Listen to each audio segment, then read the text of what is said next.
We're standing in the upper garden, and behind me is a very unique feature for an 18th century garden, and that's a greenhouse. Now, George Washington was leaving Baltimore, Maryland, and looked up on the hill at a property called Mount Clair. It was owned by Margaret Carroll, and he admired her greenhouse.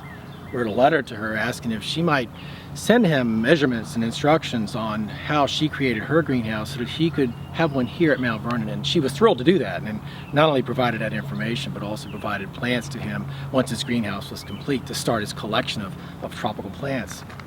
It's a unique structure in that it's very modern. It has wonderful southern exposure with your glass windows, allowing as much sun in as possible. To the east is a glass door allowing morning sun, but to the west is a wood door to exclude afternoon sun, because that would be too harsh.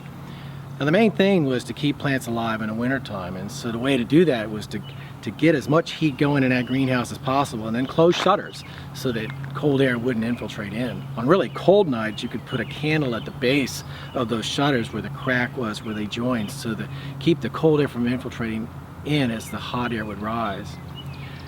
Margaret Carroll shared with Washington her heating system, which was pretty modern. It sure did beat slapping manure on the back wall, and as that decomposed, it generated heat. His heat came from a source of a fireplace on the opposite side of the greenhouse. It was a very deep fireplace. The heat would rise, go through a series of flue systems which ran underneath the slate floor, and then the flue would be up behind the greenhouse. The heat from the floor and the back wall radiated into the greenhouse, kept the temperatures above freezing, so he could keep these plants alive.